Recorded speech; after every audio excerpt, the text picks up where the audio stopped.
नमस्कार विद्यार्थी मित्रांनो, आकारच्या ऑनलाईन प्लॅटफॉर्मवर मी तुमच्या सगळ्यांचं स्वागत करते। विद्यार्थ्यांनी ज्यांनी TRTI, बार्टी, सारथी आणि महाज्योती या सगळ्या एक्झामचे फॉर्म भरले आहेत यांच्यासाठी आपण बँकिंग सोल्युशन्स आणि आकार फाउंडेशनच्या कोलॅबोरेशननी कंबाईनसाठी ही जी बॅच आणलेली आहे यामध्ये तुमची कॉम्प्रिहेन्सिव्ह प्रिपरेशन इथे होणार आहे विद्यार्थी मित्रांनो। आणि यासाठी आपलं हे चौथं लेक्चर आहे। या आधी आय थिंक हिस्ट्री, पॉलिटी हे सगळे लेक्चर्स तुमचे झाले असतील। आज आपलं जिओग्राफीचं पहिलं लेक्चर आहे ज्यामध्ये आपण विशेष करून बघा नवीन विद्यार्थ्यांसाठी हे आहे, तर यामध्ये आपण आज सिलेबस समजून घेणार आहोत। इवन प्री मेन्समध्ये स्लाइटली डिफरन्स जो सिलेबसमध्ये असतो, त्यानंतर इंटरव्ह्यू जे आहे किंवा बाकीच्या गोष्टी म्हणजे स्पेसिफिक टॉपिक्स तुम्हाला कसं प्री आणि मेन्समध्ये वेगवेगळ्या दृष्टीने अभ्यासावे लागतील भूगोलाच्या संदर्भात हे सगळं आपण आजच्या लेक्चरमध्ये डिस्कस करणार आहोत। ठीक आहे, तर येस ह्या बॅचमध्ये फायनली जी PSIसाठी तुम्हाला इंटरव्ह्यू प्रिपरेशन लागेल ती आकारमध्ये बऱ्याच वर्षांपासून अशा प्रकारे तुम्हाला इथे प्रोव्हाइड केली जाते। ठीक आहे, त्यानंतर आपल्याकडे टॉपर स्टॉकची जी परंपरा आहे ती अनेक वर्षांपासून चालू आहे। यामध्ये तुम्हाला एक स्पेसिफिक गायडन्स टॉपर्स करून मिळत असतो। ठीक आहे, चला, आणि त्यानंतर जी आपण क्वेश्चन्सची प्रॅक्टिस करत असतो किंवा करंट अफेअर्सचे जे नीडेड अपडेट्स असतात ते तुम्हाला आकारच्या टेलिग्राम चॅनलवर या ठिकाणी मिळत राहतील। ज्यांना कंबाईनच्या बॅचसाठी इन्क्वायरी करायची आहे त्यांनी या नंबरवर फोन करायचा आहे, आणि ज्यांना IBPS बँकिंगसाठी इन्क्वायरी करायची आहे त्यांच्यासाठी हा दुसरा नंबर आपल्याला या ठिकाणी दिलेला दिसतोय। ठीक आहे, तर चला, ही जी बॅच राहणार आहे विद्यार्थी मित्रांनो, यामध्ये तुम्हाला जसं मेन्सच्यासाठी आपण जर म्हटलं तर प्रीमध्ये तर सगळं GS आपलं कव्हर होतं। मेन्ससाठी तुम्हाला जो तुमचा पेपर 1 असणार आहे ज्यामध्ये इंग्लिश, मराठी याला कॉम्प्रिहेन्सिव्हली कव्हर केला जाणार आहे। त्यानंतर पेपर 2 साठी GS, IT आणि स्टॅटिस्टिक्सचा जो संपूर्ण सिलेबस आहे तो कव्हर होईल। ठीक आहे, डेली पेपर प्रॅक्टिस तुमची या ठिकाणी घेतल्या जाईल। डाऊट सॉल्विंग सेशन्स तुमचे या ठिकाणी असतील। त्यानंतर टेस्ट सिरीज एक तुम्हाला इन्क्लुझिव्ह टेस्ट सिरीज या ठिकाणी मिळेल, आणि पर्सनल मेंटरिंगसुद्धा यामध्ये ॲडेड तुम्हाला असलेली दिसणार आहे। ठीक आहे, because we all know preparation करताना एका मेंटरची आपल्याला इंडीड फार जास्त गरज असते, राईट। चला, तर कंबाईन B आणि C साठी प्रिलिम्सचा जो सिलेबस पण सेम आहे, आणि जो परीक्षेचा पॅटर्न आहे 100 प्रश्न एका तासासाठी GSचा जो तुमचा पूर्ण सिलेबस असतो तो आपल्याला दिसून येतो। मग यामध्ये आपल्याला भूगोलाच्या संदर्भात आज काय समजून घ्यायचं आहे बघा। प्रिलिम्समध्ये भूगोलाचा सिलेबस आपल्याला आयोगाने काय दिलेला आहे। ठीक आहे, तर यामध्ये आयोग आपल्याला सांगतोय की महाराष्ट्राच्या भूगोलाच्या विशेष अभ्यासक्रमासह, ठीक आहे, म्हणजे स्पेसिफिकली तुम्हाला महाराष्ट्राचा भूगोल विचारला जाईल। ठीक आहे, प्रिलिम्सबद्दल आपण बोलतो आहे। यासोबत ॲडेड काही प्रश्न भूगोलामध्ये कशाचे असतील तर पृथ्वी। मग यामध्ये आता पृथ्वी म्हणजे व्हेरी स्पेसिफिकली याला भूगोलाच्या भाषेत काय म्हणायचं तर याला आपण पृथ्वीचा प्राकृतिक भूगोल असं म्हणूयात। ठीक आहे, त्यानंतर जागतिक विभाग, हवामान, अक्षांश, रेखांश। ठीक आहे, तर एवढे शब्द आपल्याला आयोगाने सांगितलेले आहेत, म्हणजे याच्याशी संदर्भात। ठीक आहे, याच्याशी संदर्भात आता आपल्याला थोडेसे PYQs चेक करावे लागतील। मग त्यानंतर आपल्याला एक कन्क्लुझिव्हली कळेल की या स्पेसिफिक टॉपिक्ससाठी आपल्याला म्हणजे प्रिलिम्ससाठी हे स्पेसिफिक टॉपिक्स आपल्याला अभ्यासावे लागतात। आणि बिलीव्ह मी, जो आपला भूगोलाचा सिलेबस आहे तो अगदी सोपा। ठीक आहे, कारण संकल्पना समजण्यासाठी एकदम इझी राहतात, लिंक राहतात, प्रत्येक गोष्ट लिंक आहे भूगोलामध्ये। कारण आपल्याला माहिती आहे प्रकृतीची जी सगळे चक्र असतात हे एकमेकांवर सगळे डिपेंडंट असतात। Everything is so much relative in the nature, आणि त्यामुळे भूगोलाचे प्रश्न जर तुम्हाला भूगोल चांगले आणि समजला आहे, थोडेफार ज्या ठिकाणी रटायच्या गोष्टी आहेत तुम्हाला, कारण नॉमिनक्लेचर माणसांनी केलेलं आहे, मग याला काय म्हणायचं त्याला काय म्हणायचं आणि त्याची दिशा तुम्ही एकदा लक्षात ठेवल्या तर भूगोलाचे प्रश्न हे ऑलमोस्ट आपण आउट ऑफ मार्क्स फेच करण्यापर्यंत आपल्याला घेऊन जातात. ठीक आहे. तर त्यानंतर हे सगळं पर्जन्यमान, प्रमुख पिके, शहरे, तर हा थोडा ॲब्स्ट्रॅक्ट प्रकारचा सिलेबस आयोगाने आपल्याला दिलेला आहे, पण आपण याला एका व्यवस्थित सिंकमध्ये क्रोनॉलॉजिकली असं एक मांडून याला आपण अभ्यासणार आहोत आणि त्यामुळे मग आपल्या ब्रेनमध्येही तो तशा प्रकारे फिट होऊन जातो. ठीक आहे. बरं, आता तो जो सिलेबस होता हा आपला प्रिलिम्सचा सिलेबस होता, ज्यामध्ये आपण थोडक्यात एवढं समजून घेऊ की महाराष्ट्राचा आपल्याला भूगोल चांगला करायचा आहे आणि प्राकृतिक भूगोल जो राहणार आहे जगाचा, यातल्या थोड्या काही संकल्पना PYQs आपल्याला सांगतील की यार काय आतापर्यंत आलेलं आहे महाराष्ट्राच्या बाहेरचं, है ना, तेवढे आपण टॉपिक्स थोडेफार करून घेऊ. पण कारण की विद्यार्थी मित्रांनो, परीक्षेसाठी अभ्यास करताना आपण नेहमी म्हणतो की जी एक चांगली पद्धत किंवा आपल्याला रिझल्टपर्यंत येणारी पद्धत जी असते ती अशी असते की तुम्ही बॅकवर्ड्स प्रिपेअर करता, म्हणजे इंटरव्ह्यू, मेन्स आणि प्रिलिम्स. तर इंटरव्ह्यू तर सगळ्यांसाठी आपण म्हणू की नाही आहे, पण मेन्ससाठी तुम्ही प्रिपेअर करून जेव्हा प्रिलिम्सकडे येतात तर ऑलरेडी तुमचा मोठा अभ्यास झालेला आहे. म्हणजे आपण असं म्हणू की ऑलरेडी तुम्ही अम्ब्रेलाला अभ्यासलेला आहे. आता त्याच्या खाली कोणतेही टॉपिक्स येतील प्रिलिम्सचे तर ते तुम्हाला येणार आहेत, राईट. तर त्यामुळे आपण जेव्हा मेन्सचा अभ्यास करतो तर प्रिलिम्सचे सगळे टॉपिक इनडायरेक्टली आपल्याला येतात. तर या ठिकाणी मेन्सच्या सिलेबसमध्ये आयोगाने आपल्याला काय सांगितलं आहे की मेन्ससाठी आपल्याला भारताचा आणि महाराष्ट्राचा भूगोल राहील. ठीक आहे. जसं प्रिलिम्ससाठी आपल्याला महाराष्ट्राचा स्पेसिफिकली सांगितलं आहे, पण मेन्ससाठी भारताचाही भूगोल, जसं आपण याच्यामध्ये MPSC ॲडमिनिस्ट्रेटिव्हमध्ये अभ्यासत असतो सिव्हिल सर्व्हिसेससाठी, बिलकुल तसा आपल्याला भारताचा डिटेल भूगोल महाराष्ट्राच्या सोबत करावा लागेल. ठीक आहे. आणि कारण आपल्याला माहिती आहे की भूगोलाच्या अभ्यासामध्ये पहिले पृथ्वी येणार, मग त्या पृथ्वीमध्ये आपण म्हणू की जे सगळी जमीन आहे त्या ठिकाणी भारत, आणि भारतामध्ये महाराष्ट्र येणार. तर सगळं काही आपल्याला लिंक आणि क्रोनॉलॉजिकली ॲडेड असं सिंकमध्ये दिसणार आहे. त्याच्यामुळे भारताचा भूगोल केल्यानंतर महाराष्ट्राचा भूगोल तुम्हाला कठीण जाणार नाही. ठीक आहे. बरं, आता थोडं पहिले सिलेबस वाचून घेऊ आणि मग मी तुम्हाला थोडं ते वाईडली समजून सांगते की कशा प्रकारे भूगोल हा विषय तुम्ही फार इझिली प्रिपेअर करू शकता. ठीक आहे. थोड्या माइंड मॅपद्वारे आपण त्याला पुढे समजून घेऊयात. बरं, महाराष्ट्राचा व भारताचा प्राकृतिक भूगोल. ठीक आहे. तर फिजिकल जॉग्रफी कशाला म्हणतात हे मी तुम्हाला डिफाईन करून सांगेल बिलकुल. त्यानंतर मुख्य प्राकृतिक विभाग. ठीक आहे. आता फिजिओग्राफिक डिव्हिजन्स आपल्याला भूगोलामध्ये असलेल्या दिसून येतात, मग त्या कोणकोणत्या आहेत. ठीक आहे. त्यानंतर हवामानशास्त्र, ज्यामध्ये आपण क्लायमेटचा अभ्यास करणार आहोत, ते आपल्याला अभ्यासायचं आहे. आता जे काही नवीन विद्यार्थी असतील त्यांच्यासाठी असं होत असेल की हे काय शब्द आहे, त्यांच्यामध्ये काही सिंक नाही दिसत आहे. एक तर फिजिओग्राफी येत आहे, मग त्यामध्ये क्लायमेट वेगळा शब्द येतो आहे. तर हे कशा प्रकारे वेगळे आहेत, पण कशा प्रकारे आपण म्हणू की याचा सोबत अभ्यास करून एकमेकांना हे कॉम्प्लिमेंट करतात, हे मी तुम्हाला पुढे समजून सांगते. ठीक आहे. त्यानंतर पर्जन्यमान आणि तापमान, त्यानंतर आहे पर्जन्यातील विभागातील बदल, नंतर आहे नद्या, पर्वत, पठारं, प्रमुख भूरूपे. ठीक आहे. तर बघा फिजिओग्राफिक आहे ना, याच्यामध्ये हे सगळे येतील. तुम्ही नद्यांचा अभ्यास कराल, पर्वत, पठारं, त्यानंतर भूरूपांचा अभ्यास कराल.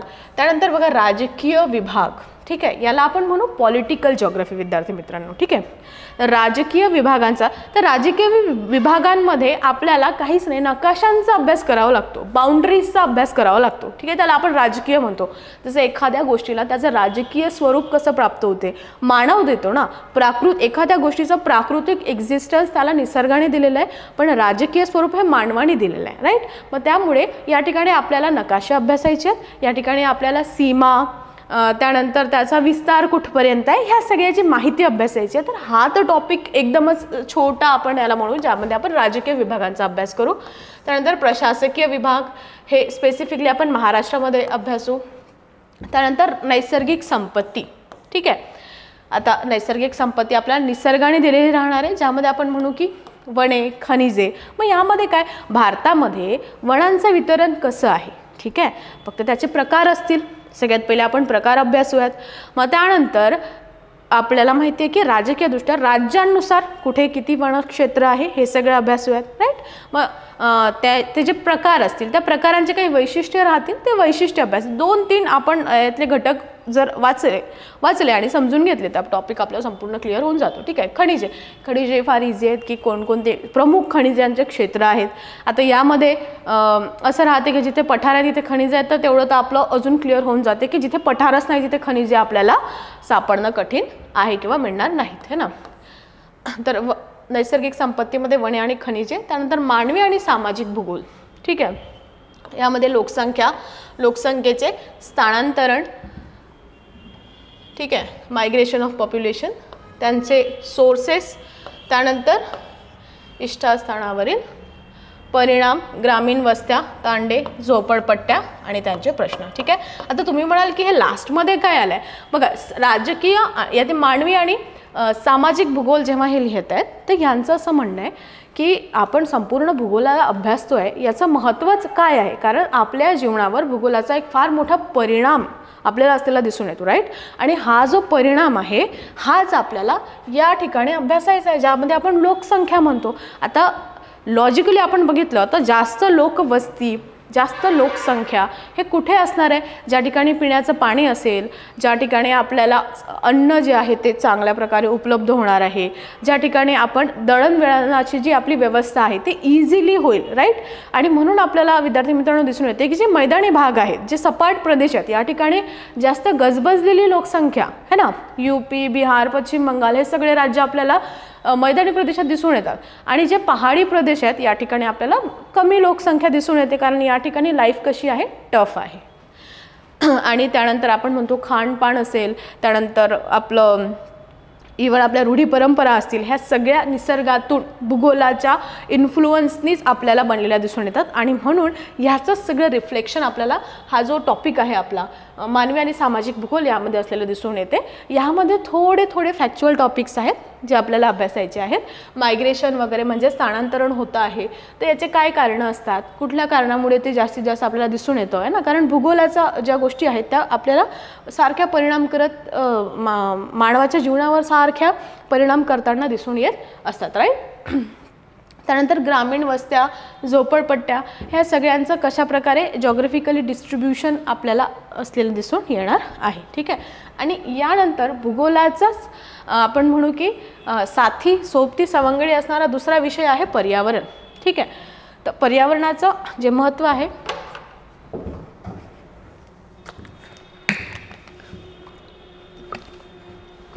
ते आपल्याला हल्लीच्या काळामध्ये सगळ्याच एक्झाम्समध्ये वाढताना दिसून येते. ठीक आहे. पर्यावरणाचे जे प्रश्न आहेत ते पेपर्समध्ये आपल्याला वाढताना दिसून येतात.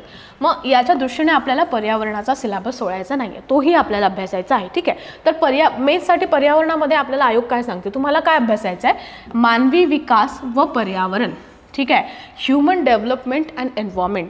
कारण तुम्ही जर पेपर वाचत असाल, तुम्ही जर बरेच आर्टिकल्स चे पेजेस फॉलो करत असाल, यामध्ये तुम्हाला हल्लीचे जे आर्टिकल्स दिसून येतील त्यामध्ये काय राहते की डेव्हलपमेंट आणि एन्व्हायरमेंट है ना, म्हणजे विकास आणि पर्यावरण यांच्यामध्ये सतत आपल्याला काय दिसत आहे की एक द्वंद्व चालू असलेलं दिसून येत आहे. तुम्ही विकास करायला जाल म्हणजे तुम्ही पैसे कमवायला जाल तर कुठेतरी पर्यावरणाचा ऱ्हास होतोय है ना, आणि पर्यावरण वाचवायचा विचार केला तर मग आपल्याला विकासाच्या जी रेस आहे ह्यामध्ये आपल्याला मागं राहावं लागते.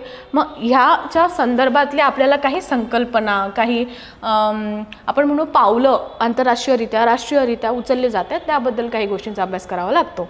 त्यानंतर पर्यावरणपूरक विकास, ज्याला आपण दुसरं सस्टेनेबल डेव्हलपमेंट म्हणतो, राईट, की आपला विकास असा असावा जो पर्यावरणालाही पूरक असावा आणि चिरकाळ टिकणारा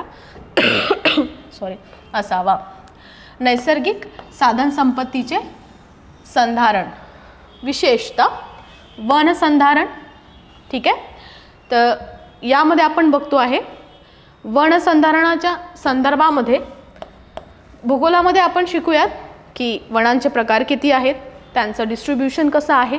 पण त्यामध्येच आपल्याला दिसेल की अनेक राज्यांनी, जसं महाराष्ट्र म्हणा किंवा राष्ट्रीयरित्या सुद्धा आपण एक वन धोरण बनवलं होतं, ज्यामध्ये आपण म्हणालो होतो की संपूर्ण जमिनीच्या 33% जमिनीवर जे वन आहेत, जंगल आहेत ते असायला पाहिजे, पण अजून आपण ते अचीव नाही केलं, राईट.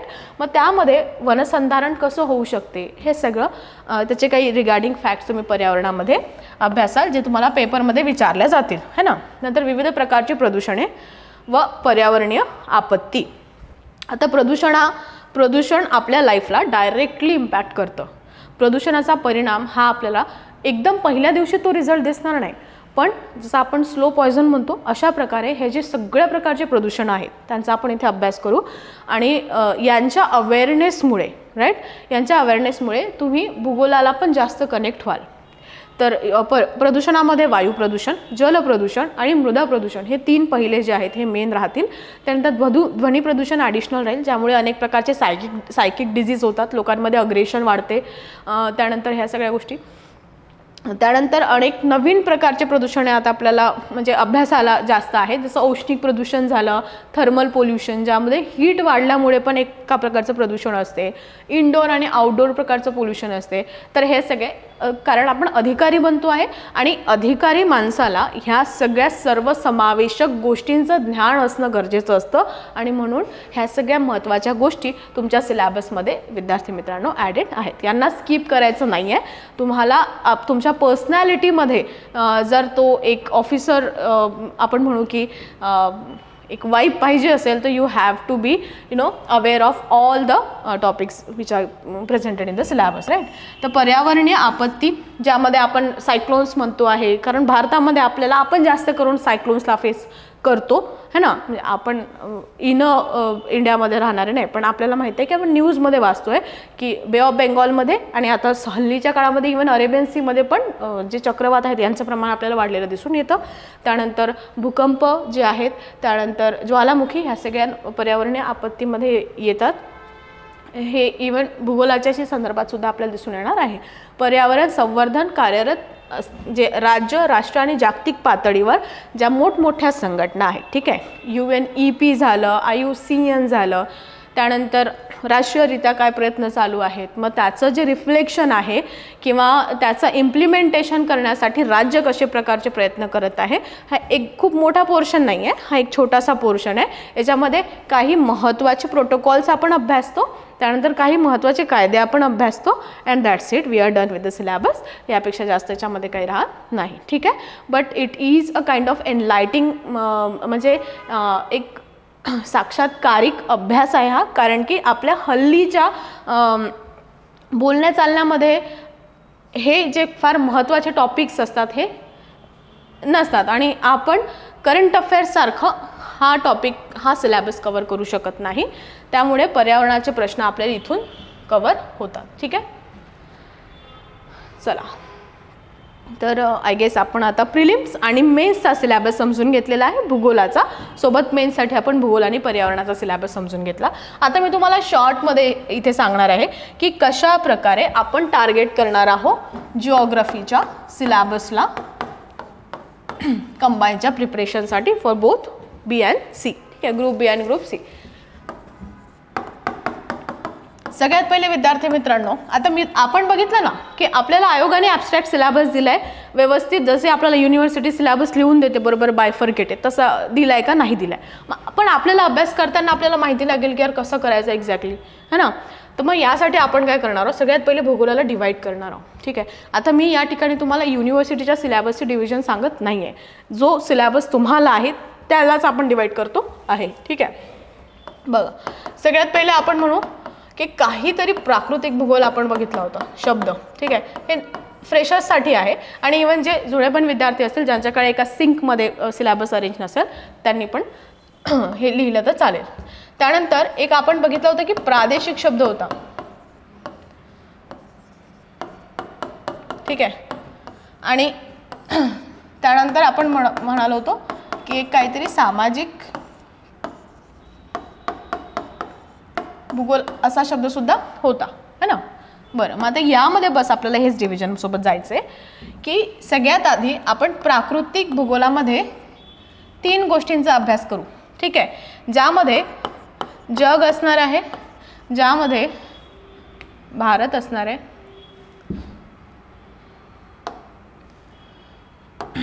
अरे ओके, चला सांगते, ज्यामध्ये प्राकृतिकमध्ये आपण होतो, प्राकृतिकमध्ये जग, त्यानंतर असणार आहे भारत आणि असणार आहे महाराष्ट्र. ठीक आहे. तर ज्या ठिकाणी तुम्ही प्रिलिम्समध्ये पृथ्वी हा शब्द बघितला होता, मग आता या ठिकाणी आपण पृथ्वीचा अभ्यास करू, म्हणजे जगाचा अभ्यास करू. तर याला आपण 3 याच्यामध्ये डिवाइड करू. ठीक आहे. 3 याच्यामध्ये आपण याला म्हणू भूरूपशास्त्र, त्यानंतर आपण म्हणू हवामानशास्त्र, आणि तिसरा जो भाग येते विद्यार्थी मित्रांनो दॅट इज सागरशास्त्र किंवा समुद्रशास्त्र, ज्याचा आपल्याला अभ्यास करायची अजिबात काहीच गरज नाही, तर आपण त्याला करू क्रॉस. ठीक आहे. तर भूरूपशास्त्र आणि हवामानशास्त्राच्या संकल्पना आपल्याला शिकायच्या आहे प्राकृतिक भूगोलामध्ये. ठीक आहे. ज्यामध्ये जगाचा जो प्राकृतिक भूगोल आहे यामध्ये आपण भूरूपशास्त्राच्या संकल्पना शिकू. जसं मी तुम्हाला एक्झाम्पल देऊन देते म्हणजे काही शंका कुशंका राहायला नको. याचा जो एक्झाम्पल आहे ते येणार आहे इंटेरियर ऑफ द अर्थची थेरी है ना, म्हणजे पृथ्वीचे अंतरंग, पृथ्वीचे अंतरंग, किंवा आपण असं म्हणू की पृथ्वीच्या, इथे ही झाली जमीन, जमिनीच्या संपूर्ण अभ्यास. आणि आपल्याला माहिती आहे पृथ्वी पोकळ तर नाही आहे है ना, जेव्हा आपल्याला ज्वालामुखी येतात, जेव्हा भूकंप सारख्या घटना घडतात, तेव्हा आपल्याला समजते की किती मोठी ऊर्जा जी आहे ती पृथ्वीच्या गर्भामध्ये दडलेली आहे. राईट. तर हे जे स्पेसिफिक कोणते एलिमेंट्स पृथ्वीच्या आतमध्ये आहेत यांचा अभ्यासाला आपण काय म्हणतो, पृथ्वीचे अंतरंग, याचा जो सिलेबस आहे तो आपण इथे हा पूर्ण टॉपिक आपण अभ्यासत असतो. हा एक एक्झाम्पल आहे की भूरूपशास्त्रामध्ये आपण हे अभ्यासतो है ना. मग हे जे अंतर्गत शक्ती आहे पृथ्वीमध्ये ती कोणती आहे, कशी आहे, कसल्या प्रकारच्या त्या एनर्जीज असतात. मग भूकंप ते पण यामध्येच येईल की आपण भूकंप कसे येतात है ना, ज्वालामुखी, हे सगळं रिलेटेड आपल्याला दिसून येईल. ठीक आहे. त्यानंतर हवामानशास्त्र इवन भूरूपशास्त्रापेक्षाही वाईडर सिलेबस याचा आहे, कारण यामध्ये असणाऱ्या काही घटकांना फार डिटेलमध्ये तुमच्या सिलेबसमध्ये लिहून दिलं आहे. ठीक आहे. जसं हवामान हा शब्द तुम्हाला दिसला होता. ठीक आहे. तर हवामान हा एक अम्ब्रेला टर्म आहे विद्यार्थी मित्रांनो ही. ठीक आहे. म्हणजे एका छत्रीसारखी आहे, ज्याच्या आतमध्ये आपल्याला अनेक टर्म्स असलेल्या दिसून येतात. कारण हवामानचा अर्थ होतो की अनेक प्रकारच्या गोष्टींचे कॉम्बिनेशन है ना. तर ज्याला म्हणतात हवामानाचे घटक, ज्याच्यामध्ये ऊन आलं म्हणजे तापमान आलं, त्यामध्ये वारा आला, त्यामध्ये हवेची आर्द्रता आली है ना, त्यामध्ये पर्जन्य आलं. तर ह्या सगळ्या गोष्टींना कंबाईन करून आपण या ठिकाणी हवामान म्हणत असतो. मग ह्या सगळ्या गोष्टींना आपल्याला डिटेल अभ्यासावं लागतं. ठीक आहे. तापमान ते कसं तयार होते, काय होते, त्याचं मेकॅनिझम कसं आहे है ना. त्यानंतर आपलं पर्जन्य, दाब लिहिणार होती मी, हवेचा दाब, तर अशा सगळ्या एक्सेट्रा गोष्टी ज्या आहेत तुम्ही हवामानशास्त्रामध्ये अभ्यासणार आहात. ठीक आहे. त्यानंतर आता जगाच्या संदर्भात आपण हे सगळं अभ्यासल्यानंतर भारत आणि महाराष्ट्र यांच्यासोबत तर सेम सिलेबस आपल्याला घेता येईल. ठीक आहे. मी पेन चेंज करून इथे लिहिते आता. भारताचा प्राकृतिक भूगोलामध्ये सगळ्यात पहिले आपण शिकू की भारताचे काही प्राकृतिक वैशिष्ट्ये आहेत. ती कोणती आहेत, तर आपल्या लक्षात येईल की 5 ते 6 भारताचे प्राकृतिक वैशिष्ट्ये आहेत है ना. मी लिहून सांगून देते तुम्हाला इथे.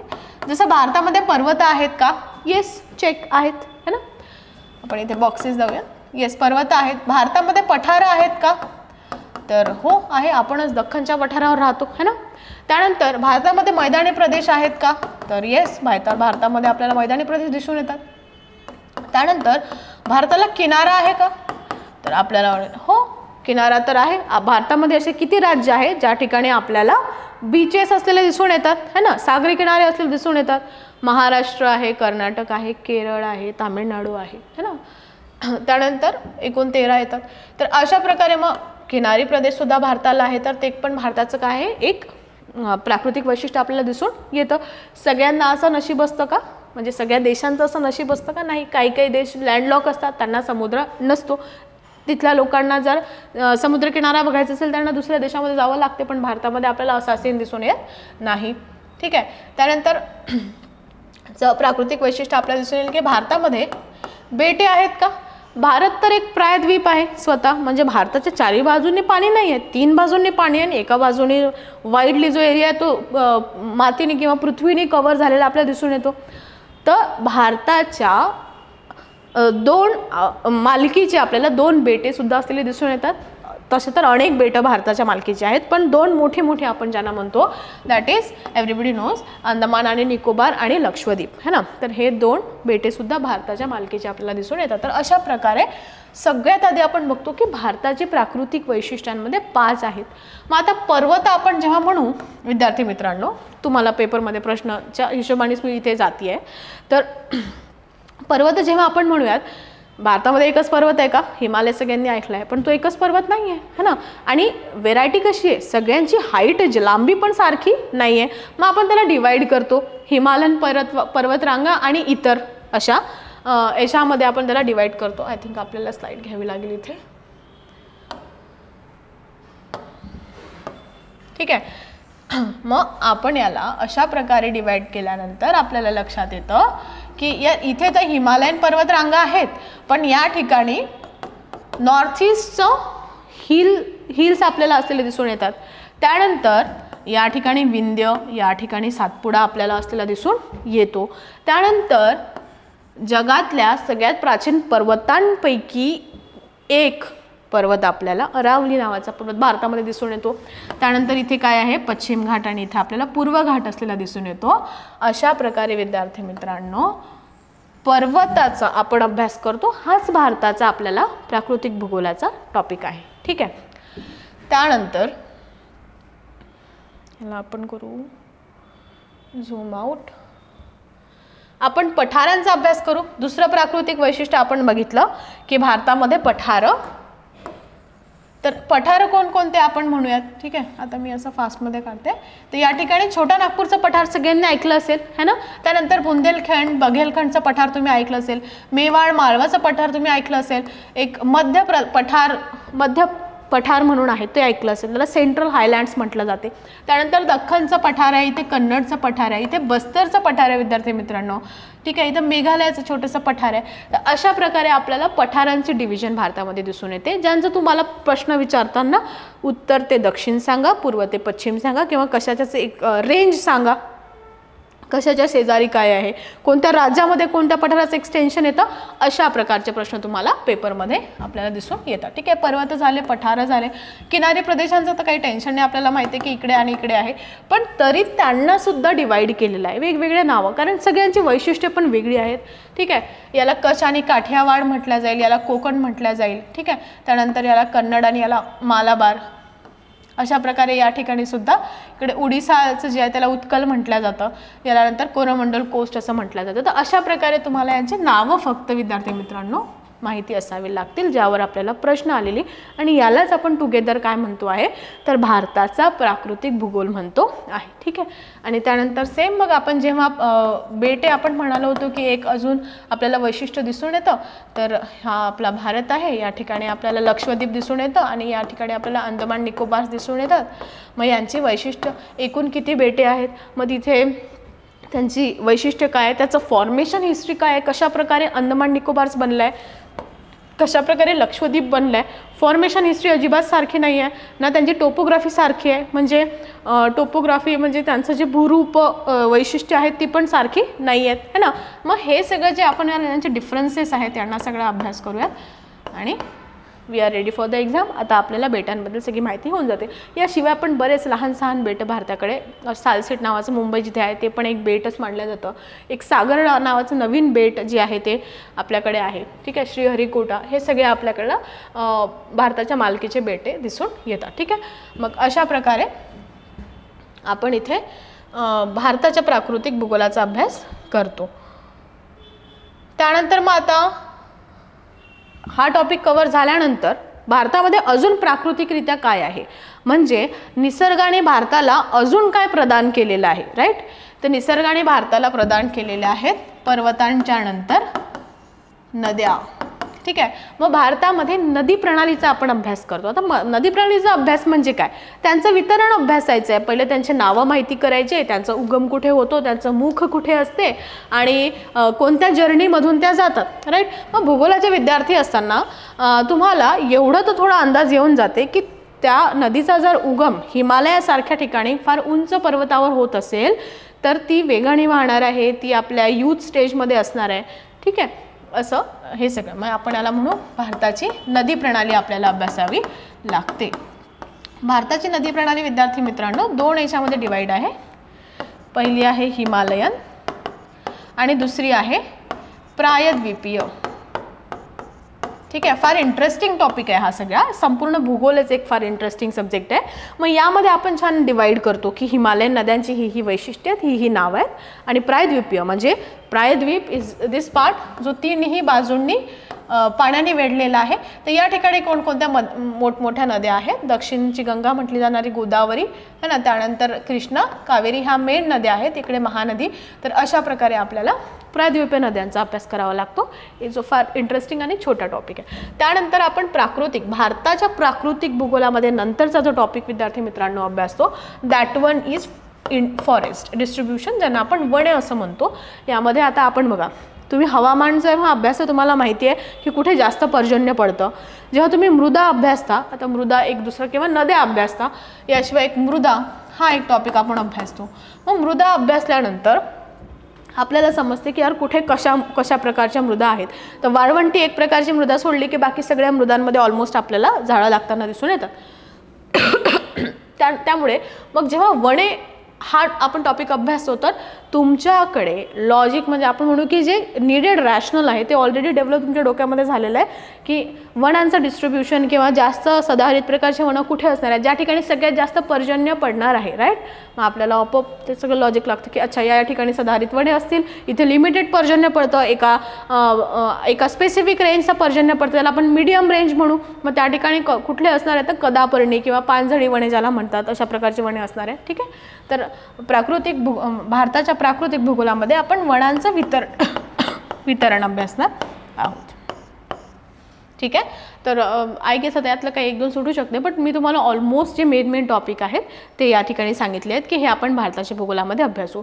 आता सेम या सिक्वेन्समध्ये आपण महाराष्ट्राच्या भूगोलाचा अभ्यास करणार आहोत, ठीक आहे. जसं की सगळ्यात आधी मी तुम्हाला काय म्हटलं, सगळ्यात आधी आपण काय अभ्यासलो की भारताचे प्राकृतिक विभाग, तसेच मग आपण अभ्यासायचे आहेत महाराष्ट्राचे प्राकृतिक विभाग, ठीक आहे. मग भारतामध्ये आपण बघतो की महाराष्ट्रामध्ये प्राकृतिक विभाग किती असतील. भारतामध्ये 5 ते 6 सांगता येतात, महाराष्ट्रामध्ये 3 सांगता येतात, ठीक आहे. आपल्याला माहिती आहे की किनारपट्टी महाराष्ट्राला आहे आणि किनारी प्रदेशामध्ये राहणाऱ्या लोकांचं जीवन फार वेगळं असतं, त्यांचे रूढी परंपरा थोड्याफार वेगळ्या असतात, त्यांचं खाणपान फार वेगळं असतं, ते वेगळ्या प्रकारचे इव्हन ऑइल्स पण वेगळ्या प्रकारचे वापरले जातात त्या ठिकाणी, है ना. त्यानंतर त्यांची जी अर्थव्यवस्था असते तीही फार वेगळी असते जे इनलँडमध्ये लोक राहतात त्यांच्यापेक्षा, राईट. मग जसं कोकणामध्ये कोकणी लोकांचं जे पूर्ण जीवन आहे ते फार वेगळं आहे विदर्भात राहणाऱ्या लोकांपासून जे इनलँडमध्ये राहतात. तर अशा प्रकारे मग आपण कोकण जे आहे ते पहिलं आपण म्हणू प्राकृतिक वैशिष्ट्य, दुसरं सह्याद्री सांगता येते आणि तिसरं जे आहे ते पठारी प्रदेश जो आहे दख्खनचं पठार, हा तिसरं प्राकृतिक वैशिष्ट्य, ठीक आहे. मग या ठिकाणी हे चेक केलं आणि त्यामध्ये आपल्याला त्यांचे सगळ्याचे मग डिटेल्ड अभ्यास करावा लागतो की कोकणचं जे संपूर्ण किनारपट्टी आहे ती किती वाईड आहे, है ना, किती रुंद आहे, किती लांब आहे आणि हे सगळं. त्यानंतर आपण सह्याद्री म्हणतो, तर सह्याद्री जो आहे त्याचं एक्सटेन्शन महाराष्ट्रामध्ये किती आहे, त्याचे शिखर कोणकोणते आहे, सगळ्यात उंच शिखर कोणते, आणि यामध्ये मग थोडं डिटेल बघा. महाराष्ट्राचा भूगोल तुम्हाला फार महत्त्वाचा आहे कंबाईनमध्ये. यामध्ये आपण फार डिटेल जातो की सह्याद्रीमध्ये जे सगळे उंच शिखर किती आहे, त्यानंतर किल्ले जे आहेत ते कुठे कोणते आहेत, त्यानंतर त्या ठिकाणी जे दऱ्या आहेत, है ना, दरे आपण म्हणतो त्याला मध्ये किंवा पासेस म्हणतो, तर या सगळ्यांचा सिक्वेन्स कोणता आहे, कोणकोणते पासेस आहेत, त्यानंतर हे जे पासेस आहेत ते कोणत्या 2 गावांना शहरांना जोडत आहेत, ठीक आहे. तर हा सगळा डिटेल अभ्यास आपल्याला याच्यामध्ये करावा लागतो. त्यानंतर पठारी प्रदेशांबद्दल आपण माहिती बघतो. पठारी प्रदेशाचा संदर्भ आला की तिथे आपण खनिजांची माहिती बघतो, मग की महाराष्ट्रामध्ये खनिजांचं वितरण कसं आहे. आपल्याला कळून येतं की 2 स्पेसिफिक असे एरियाज महाराष्ट्रामध्ये आपल्याला दिसून येतात ज्या ठिकाणी खनिजांचा आपल्याला जास्त प्रकारे साठा आढळून येतो। मग याबद्दल आपण डिटेल अभ्यासू की ते कोणते स्पेसिफिक खनिज आहेत जे इकडच्या आपण म्हणू की ईशान्य टोकावर सापडतील आणि कोणते स्पेसिफिक आहे जे इकडच्या नैऋत्य टोकावर सापडतील। ठीक आहे, तर यानंतर मग सेम आपण याच प्रकारे जाणून की महाराष्ट्रामध्ये मृदेचं वितरण जे आहे ते कशा प्रकारे आहे, महाराष्ट्रामध्ये वनांचं वितरण जे आहे ते कशा प्रकारे आहे, त्यानंतर महाराष्ट्रातली जी नदी प्रणाली आहे स्पेसिफिक, आता भारतीयमध्ये तर आपण भीमा नदीचा एवढा अभ्यास करणार नाही, इवन गोदावरीच्या सगळ्या नद्यांना वाईडली आपण अभ्यासणार नाही, पण महाराष्ट्राच्या भूगोलामध्ये आपल्याला गोदावरीच्या सगळ्या उपनद्या खूप चांगल्याने अभ्यासाव्या लागतात। ठीक आहे, तर हे सगळं आपल्याला महाराष्ट्राच्या प्राकृतिक भूगोलामध्ये विद्यार्थी मित्रांनो कव्हर करावं लागतं। ठीक आहे, आय गेस की मी संपूर्ण तुम्हाला सिलेबस सांगण्याचा प्रयत्न या ठिकाणी केलेला आहे। येस, ठीक आहे, एक वेळा आपण माइंड मॅप काढूयात आणि मग आपण याला इथे रॅप करूयात। ओके, सो सगळ्यात पहिले आपण म्हणालो की आपण भूगोलाला डिवाइड करूयात, ज्यामध्ये तुम्हाला जग हा शब्द दिला होता, तर जगाला अभ्यासताना आपण प्राकृतिक या ठिकाणी अभ्यासतोय है ना। या ठिकाणी राजकीयचं तुम्हाला सध्या लक्षात घ्यायचं नाही आहे। मग यामध्ये आपण म्हणालो होतो की भूरूपशास्त्रचा आपण संकल्पना अभ्यासूयात आणि हवामानशास्त्राच्या आपण संकल्पना अभ्यासूयात। त्यानंतर प्राकृतिकमध्ये भारत आणि महाराष्ट्र ह्याच्या प्राकृतिकमध्ये मी तुम्हाला सांगितलं की सगळ्यात पहिले आपण या दोघांचेही, ठीक आहे, इथे मी आता सोबत लिहिते, आपण जे दोघांसाठी अभ्यासणार आहोत ते प्राकृतिक वैशिष्ट्य अभ्यासायचे, त्यानंतर वने झालं, मृदा झालं, नदी प्रणाली झालं। ठीक आहे, ह्या सगळ्यांचे वितरण डिस्ट्रीब्युशन्स आपल्याला अभ्यासायचे आहेत। हा जो एक प्राकृतिक वैशिष्ट्य एक छोटासा मी लिहिला आहे, हा एक फार मोठा वाईड टॉपिक आहे। त्यानंतर आपल्याला दुसरा यांच्याशी संदर्भात अभ्यासायचा म्हणून तो भाग येतो राजकीय भारत किंवा राजकीय महाराष्ट्र। यामध्ये मी तुम्हाला जसं आधी सांगितलं, आपण स्थान, विस्तार आणि सीमा ह्या सगळ्यांचा सगळ्यात आधी अभ्यास करतो। ठीक आहे, म्हणजे जगामध्ये भारताचं स्थान कुठे आहे। आता तुम्ही पृथ्वीला डिवाइड करत असता उत्तर गोलार्ध, दक्षिण गोलार्ध, त्यानंतर पूर्व पश्चिमला पण, आणि त्यानंतर अक्षांश आणि रेखांशांचा अभ्यास आपण करू। मग त्याला कोऑर्डिनेट्स म्हणतात, मग ते कोऑर्डिनेट्स वाचून बरोबर सांगावं लागते की अच्छा या स्पेसिफिक कोऑर्डिनेट्समध्ये भारत म्हणजे अक्षांश विस्तार एवढा, रेखांश विस्तार एवढा आहे, तिथे भारत आहे। सेम महाराष्ट्राचा अक्षांश विस्तार एवढा, रेखांश विस्तार एवढं सांगितलं जातं। त्यानंतर भारताचे शेजारी कोणकोणते आहेत, मग 10 शेजारी येतील, 7 जे आहेत ते लँड नेबर्स आहेत, त्यानंतर सागरी पण आपल्याला शेजारी आहेत, मग त्या ठिकाणी कोण कोण आहेत। ठीक आहे, महाराष्ट्राला तर शेजारी काय असतील तर राज्य असेल, मग गुजरात आहे, MP आहे, छत्तीसगड आहे, ठीक आहे, तेलंगणा आहे, कर्नाटक आहे, गोवा आहे। तर अशा प्रकारे आपण याचा राजकीय अभ्यास करतो। मग महाराष्ट्रामध्ये 28 राज्य, 8 केंद्रशासित प्रदेश, भारतामध्ये 28 राज्य, 8 केंद्रशासित प्रदेश आणि महाराष्ट्रामध्ये आपली 35 जिल्हे। हे सगळं आपण अशा प्रकारे महाराष्ट्रामध्ये आपण पुढे काय पाहतो की प्रशासकीय विभाग किती आहेत, मग 6 प्रशासकीय विभाग आहेत, मग जिल्हे जे आहेत हे आधीपासून एवढे होते का तर नाही, मग ते 10 जिल्हे वाढवण्यात आले, मग कसे, मग त्यांचं एक सिक्वेन्स आहे, मग ते आपल्याला अभ्यासावं लागतं। ठीक आहे, तर अशा प्रकारे आपण व्यवस्थित स्टेप बाय स्टेप या एका माइंड मॅपवरून संपूर्ण भूगोलाला जो आहे तो उलगडा त्याचा करत जाऊ आणि अशा प्रकारे आपण सिलेबसला विद्यार्थी मित्रांनो कव्हर करणार आहोत। ठीक आहे, आय होप की तुम्हाला लक्षात आलं असेल प्री आणि मेन्सच्या दृष्टीने आपण कशा प्रकारे भूगोलाचा सिलेबस जो आहे या बॅचमध्ये कव्हर करणार आहोत। आणि PYQs जर तुम्ही बघाल तर ज्या प्रकारच्या अभ्यासातून आपण जाणार आहोत, भूगोलाचे प्रश्न आपल्याला अजिबात कठीण नसणार आहे। ठीक आहे, एकदा आपण कन्सेप्ट समजून घेऊया सगळ्या ज्या महत्त्वाच्या आहेत आणि ज्या आपल्याला सिलेबसला किंवा प्रश्नांना कनेक्ट करायला, रिलेट करायला मदत करतील, आणि ज्या ठिकाणी पाठांतराचा भाग आहे ते तुमच्यावर डिपेंड राहणार आहे, पण पाठांतराचा भागही या ठिकाणी आपण ट्रिक्स आणि टेक्निक्सने फार इझिली कव्हर करू शकतो। ठीक आहे, तर इथे आपण थांबूयात। धन्यवाद।